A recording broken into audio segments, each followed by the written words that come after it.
34:1 में लिखा, एक दिन लिया की बेटी दीना जो याकूब से उत्पन्न हुई थी उस देश की लड़कियों से भेंट करने के लिए निकली। तब उस देश के प्रधान हित्ती हमोर के पुत्र शकेम ने उसे देखा, उसे ले जाकर उसके साथ कुकर्म करके उसे भ्रष्ट कर डाला। आपको अब ऐसा लगेगा कि याकूब की बेटी के साथ रेप हो गया, यह बड़ा गलत हो गया। हां, पर आपने देखा नहीं क्यों हुआ ये। लिया की बेटी दीना याकूब से जो पैदा हुई थी उस देश की लड़कियों से भेंट करने को निकली। किस देश की लड़कियों से? अविश्वासी देश की लड़कियों से। अविश्वासी देश जो विश्वास में नहीं था, उन लड़कियों से भेंट करने को निकली। क्यों? दिल कर रहा था नई नई सहेलियां बनाऊं, नई नई बातें करूं, नई नई जवान हुई हूं, अलग अलग चलो मीठी मीठी खट्टी खट्टी बातें करते हैं, अच्छा लगता है, खेलते हैं, नई नई सहेलियों से मिलेंगे, नई नई बातें सुनेंगे, नया नया कल्चर देखेंगे, नए नए घूमेंगे फिरेंगे, ऐश करेंगे, है ना, और क्या। और बाइबल कहती वहां उसके साथ रेप हुआ। उस देश के प्रधान ने, यानी उस देश के आप कह सकते हो प्रधानमंत्री या राष्ट्रपति या उस देश के राजा ने, उस देश का जो प्रधान था, उसके बेटे ने उसको देखा और उसके साथ कुकर्म किया। अगर आपकी संगति अविश्वासियों के साथ है तो आप कभी भी अविनाशी क्रिश्चियन नहीं बन सकते। आपके आसपास कैसे लोग होने चाहिए आपकी जिंदगी को बनाते या बिगाड़ते हैं। बाइबल कहती, पौलुस ने कहा, कहता अगर मैं तुम्हें यह कहूं कि तुम इस जगत में व्यभिचारियों, शराबियों, गलत काम करने वालों की संगति छोड़ दो तो तुम्हें जगत से जाना पड़ेगा, क्योंकि ऐसा कोई जगत ही नहीं है जहां ये लोग नहीं। पर कहता मैं वो संगति की बात नहीं कर रहा हूं कि उनसे हेलो करना छोड़ दो, उनको बोलना छोड़ दो, उनको बुलाना छोड़ दो। कहता उनकी संगति मत करो। वो ताश खेल रहे हैं और तुम दारू नहीं पीते हो, तुम क्रिश्चियन हो, तुम उनके बीच में ताश कैसे खेल सकते हो? तुम उनके बीच में जाके कैसे 2-2 घंटे बैठ सकते हो? तुम कैसे उनके साथ काम कर सकते हो? कैसे उनके साथ भागम भगाई कर सकते हो? कहता तुम्हारा उनके साथ कोई नाता नहीं, मसीह का बलियाल के साथ कोई नाता नहीं, अंधकार की ज्योति के साथ कोई नाता नहीं, अविश्वासी का विश्वासी से कोई नाता नहीं। उनके साथ आसमान जुए में मत जुतो। बाइबल कहती तुम्हारा अविश्वासी दोस्त हो सकता है, तुम उसे हेलो कर सकते हो, फोन पे बात कर सकते हो, उसको यीशु मसीह के बारे में बता सकते हो, पर उसकी किसी आदत को तुम लेना शुरू कर दोगे अगर तुम ज्यादा उसकी संगति में रहना शुरू कर दोगे तो।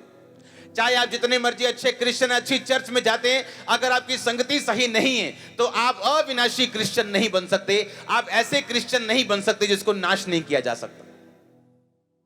अपने पड़ोसी को बोलो, चूज फ्रेंड्स वाइजली। बोल अपने दोस्त बड़ी बुद्धिमती के साथ, बुद्धिमानी के साथ चुनना। एक सलाह मैं आपको देना चाहता हूं, ध्यान से सुनना। अगर आपके दोस्त अच्छे नहीं, आपकी लाइफ कभी अच्छी नहीं हो सकती। मैं ऐसे लोगों को पर्सनली जानता हूं जिनके दोस्त कभी अच्छे नहीं रहे और खुद वो स्वर्गदूतों के जितना अच्छे हैं। कहने का मतलब उनके जितना अच्छे तो नहीं हो सकते, कहने का मतलब काफी अच्छे हैं दुनिया के हिसाब से। कुछ कमियां हैं उनमें लेकिन अच्छे हैं। पर दोस्त कभी अच्छे नहीं चुने लाइफ में। जब भी चुना शराबी चुना, जब भी चुना फिर शराबी चुना, जब भी चुना खाने वाले चुने, सिर्फ जो खाते हैं। और जिंदगी कभी सेट नहीं। जब तक आपका आसपास सेट नहीं होता आपकी लाइफ सेट नहीं होती। यीशु मसीह ने कहा, पतरस लोग मुझे क्रूस पे चढ़ा देंगे, लोग मुझे मारेंगे और मैं तीसरे दिन जी उठूंगा। पतरस साइड पे ले गया, परमेश्वर को बोलता है, ए प्रभु तेरे साथ कभी ऐसा ना हो, आज के बाद कभी ऐसा मत बोलना। परमेश्वर ने कहा, शैतान मेरे सामने से दूर हो जा। पतरस ने कहा, क्या कहा? शैतान। क्योंकि शैतान जो है वो आपके क्लोज लोगों के माउथ को, उनके मुंह को इस्तेमाल करता है। एक ऐसा व्यक्ति जो खुद शराबी है, आप ज्यादा उसके साथ बैठ के क्या लेंगे? आप शराब पीने के फायदे ही उसके मुंह से सुनेंगे और कुछ नहीं। आपको लगता है एक शराबी है, उसके पास बैठो, 5 मिनट वचन दो, 10 मिनट वचन दो, प्रेयर करो, उसके बाद उठ जाओ। उसको परमेश्वर में आने का मौका दो। खुद अपने आप को मौका ना दो उस शराब में फंसने का। व्यभिचार की काउंसलिंग नहीं करनी। हाँ, गर्लफ्रेंड की काउंसलिंग करने नहीं बैठना।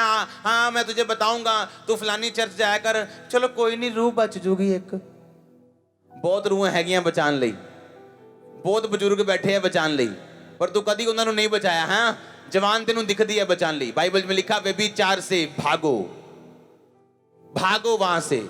तुम इतने मजबूत नहीं हो कि तुम वहां खड़े रहोगे और टिके रहोगे, भागो वहां से। अगर तुम्हें लगता है सामने व्यभिचार है, कोई पुट्ठी सीधी हरकत है, अपना मुंह दूसरी तरफ करो। अपने पड़ोसी को बोलो अपने फ्रेंड्स ध्यान से चुन, क्योंकि दीना ने गलत दोस्त चुने हैं और दुर्घटना उसकी लाइफ में हुई। हालेलुया। और बाइबल कहती है उसके बाद उसके भाई आए दीना के, उसके बाप ने बताया कि तेरी बहन के साथ देखो रेप हुआ, और फिर वो सभी गए और उनको मारा, उसको सारे सबों को मारा। फिर वो वहां से निकले, वहां से सबको भागना पड़ा, और कनानी और परिज्जियों के दिल में एक नफरत पैदा हो गई याकूब के घराने के लिए।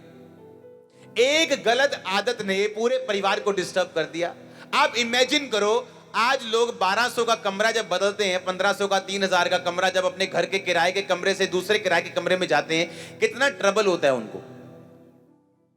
अभी मीटर चेंज करना पड़ रहा है, अभी बेड बिस्तरे लेके जा रहे हैं, सभी वायरिंग दोबारा करनी पड़ रही है। देखो एक छोटे से घर को बदलने में कितना ट्रबल होता है। सोचो पूरा देश लेके जाना, भेड़ों को, बकरियों को, टेंटों को, अपने नौकरों को, बच्चों को, सब चीजों को लेके जाना पड़ा दूसरे देश में, क्योंकि इस देश में उसकी लड़की से गलती हो गई, क्योंकि अविश्वासी लड़कियों के साथ दोस्ती कर ली उसने। अविश्वासी लड़कियों के साथ बैठी, उनकी जैसी बातें अंदर गई तो खत्म हो गया काम, शैतान ने अटैक किया।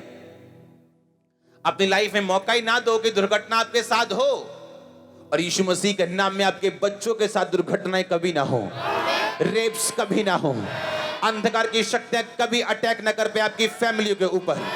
मैं यीशु मसीह के नाम से आपको आशीषित करता हूं। अगर आमीन ऊंचा आशीष आपकी चर्च।